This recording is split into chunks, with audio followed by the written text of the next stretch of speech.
नमस्कार, आप देख रहे हैं द न्यूज पॉइंट। आपके साथ मैं हूं अफीफा मलिक। बिहार विधानसभा चुनाव 2025 में महागठबंधन की राजनीति एक बार फिर चर्चा में है।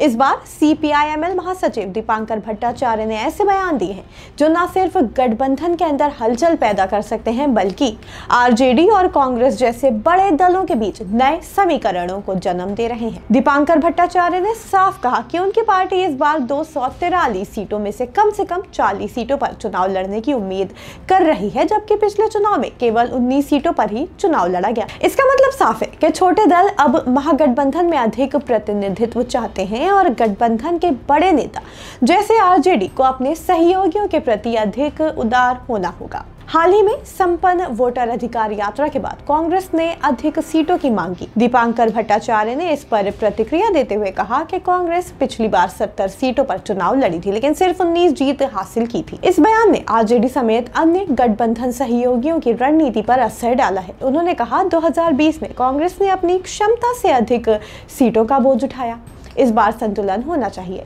यह बयान स्पष्ट करता है कि छोटे दलों को महागठबंधन में अपने हिस्सों की सीटें चाहिए और बड़े दलों को अपनी रोटेशन पॉलिसी में बदलाव करने की आवश्यकता है। बिहार में हाल ही में संपन्न वोटर अधिकार यात्रा के बाद कांग्रेस की ज्यादा सीटों की मांग पर दीपांकर भट्टाचार्य ने साफ कह दिया, मैंने कुछ कांग्रेस नेताओं द्वारा लगभग 70 सीटें मांगने की खबर देखी, लेकिन पिछली बार उन्होंने 70 सीटों पर चुनाव लड़ा था और केवल 19 सीट पर ही जीत पाए थे। 2015 में कांग्रेस 40 सीटों पर चुनाव लड़ी थी, 27 जीती थी।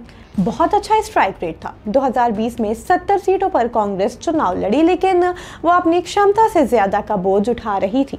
मुझे लगता है कि कहीं ना कहीं संतुलन होना चाहिए। भट्टाचार्य ने यह भी कहा कि पिछली बार CPI-ML लिबरेशन का प्रतिनिधित्व कम था, इस बार उचित प्रतिनिधित्व जरूरी है। इसके अलावा नए सहयोगियों की संभावित एंट्री से ये सुनिश्चित करना होगा कि महागठबंधन में छोटे दलों को भी अपनी पहचान मिल सके। इस बार महागठबंधन में शामिल दल हैं RJD, कांग्रेस, CPI-ML यानी कि communist party of India, Marxist Leninist liberation, Makpa, communist party of India, Marxist और विकासशील इंसान पार्टी VIP। भट्टाचार्य ने यह भी संकेत दिया कि साल के अंत तक लोक जनशक्ति पार्टी और झारखंड मुक्ति मोर्चा भी गठबंधन में शामिल हो सकते हैं। अब सवाल उठता है कि महागठबंधन के लिए रणनीतिक चुनौती क्या है।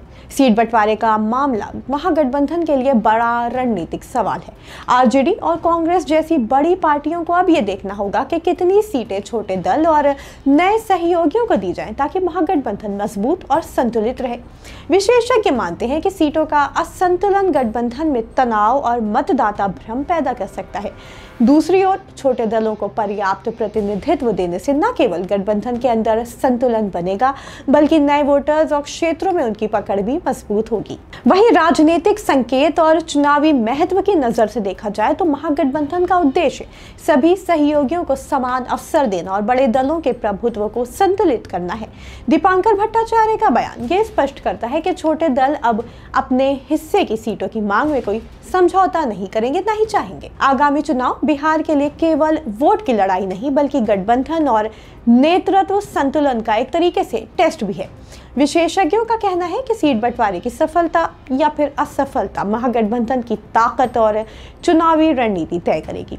अगर RJD और कांग्रेस अपने सहयोगियों के प्रति उदार नहीं होंगे तो यह गठबंधन के लिए चुनौती बन सकता है। बिहार विधानसभा चुनाव 2025 महागठबंधन के लिए सिर्फ सत्ता की दौड़ नहीं बल्कि समान प्रतिनिधित्व और रणनीतिक संतुलन का महासंग्राम भी है। बड़े दलों को छोटे सहयोगियों के लिए जगह बनानी होगी।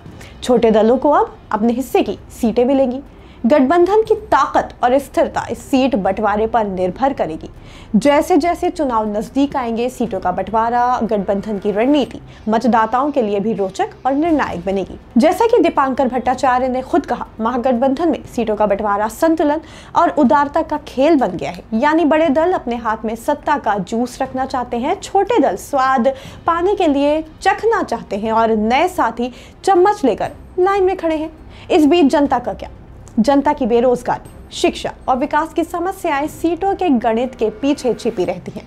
शायद यही कारण है कि बिहार का हर चुनाव कुछ राजनीतिक महाकुंभ जैसा लगने लगा है, जहां झंडे, घोषणाएं और दल बदल केवल सत्ता और प्रतिनिधित्व की रस्साकशी है। सत्य ये है कि महागठबंधन की गिनती बड़े नेताओं की भूमिका और छोटे दलों की मांगों से तय होती है, जबकि आम लोगों की जिंदगी और उनकी आकांक्षाएं केवल साइड नोट बनकर रह जाती हैं। तो बिहार चुनाव 2025 सिर्फ राजनीतिक गठबंधनों का एक साथ में आना नहीं, बल्कि ये सवाल भी खड़ा करता है, क्या सत्ता के इस गणित से वास्तविक विकास और जनता की भलाई कहीं खो तो नहीं रही है? और जब बड़े दल अपने गठबंधन समीकरणों में उलझे रहते हैं तो जनता की उम्मीदों के साफ आसमान पर धूल ही धूल रह जाती है। फिलहाल के लिए इतना ही। जुड़े रहें द न्यूज़ पॉइंट के साथ।